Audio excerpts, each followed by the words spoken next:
रामकृष्ण हरी. आजची कविता आहे जितकी प्रासंगिक तितकीच रूपकात्मक, कारण ती आपल्या आयुष्यातल्या बऱ्याच प्रसंगांना कनेक्ट होण्यासारखी आहे. कविता आहे निखिलेश बागडे यांची आणि त्यांच्या 7व्या पुस्तकाचं नुकतंच प्रकाशन झालंय. पुस्तकाचं नाव आहे पाऊस, पुस्तक आणि प्रवास. आणि ह्या पुस्तकातली ही अतिशय सुंदर अशी कविता आहे, ऐकूया. तुकोबा अरे खरंच सांगतोय, तुकोबा अरे खरंच सांगतोय, या खेपेला येणार.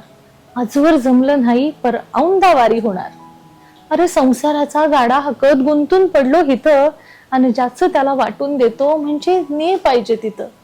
टाळ चिपळ्या हाती घेऊन तुझ्या संगत येईन. अरे टाळ चिपळ्या हाती घेऊन तुझ्या संगत येईल. शेवटी तरी इठोबाला डोळ भरून पाहिल. तुकोबाला आना भाका देऊन आलो घरी. तुकोबाला आणा भाका देऊन आलो घरी. पोर बाळ नातवंडांच्यात इसरून गेलो वारी. एकदा असाच अंगणामध्ये वडाखाली बसलो. घर दार जमीन जुमला वैभव बघून हसलो. आजवर कष्ट करून जतन केलाय ठेवा. नातवंडांचं लगीन दावून घेऊन जर देवा. इतक्यात हाळी देत तुकोबा झाले हजर. हो इतक्यात हाळी देत तुकोबा झाले हजर. चल म्हणे करू आता इटोबाचा गजर. वारी आली जावं लागल झटका म्हणे अंग. टाळ चिपळ्या उचला न चला आता संग.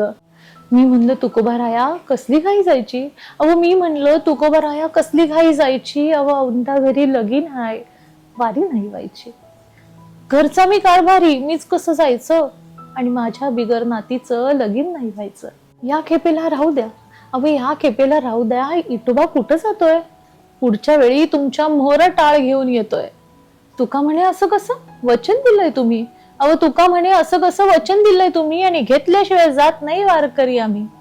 मी म्हणलं तुकोबा राया हट नका करू. आता माझं उरलंच काय, पुढच्या वेळी करू. मी काय बधत नाही बघून उठला तुका. मी काय बधत नाही बघून उठला तुका. आणि वडाची फांदी धरून घेऊ लागला झोका. जाणून बुजून कालवा करे फांदी सोडत नव्हता. अहो जाणून बुजून कालवा करे फांदी सोडत नव्हता. वाचवा वाचवा अडकलो लटकेच ओरडत होता. मी म्हणलं तुकोबा राया कशापायी सोंग घेतलंय. अहो मी म्हणलं तुकोबा राया कशापायी सोंग घेतलंय. अहो तुम्हीच तर धरून ठेवलंय, सोडलं की सुटतंय. सुटतंय म्हणताच फांदी सोडून तुकोबा मोरं आले. सुटतंय म्हणताच फांदी सोडून तुकोबा मोरं आले. हात माझा हातात घेऊन विश्वासानं म्हणले, धरलंय तेवढं पुरं झालं ओझं नको भरीला. अरे धरलंय तेवढं पुरं झालं ओझं नको भरीला. सोडलं की सुटतंय नव, चल की मग वारीला. सोडलं की सुटतंय, चल की मग वारीला. चल की मग वारीला.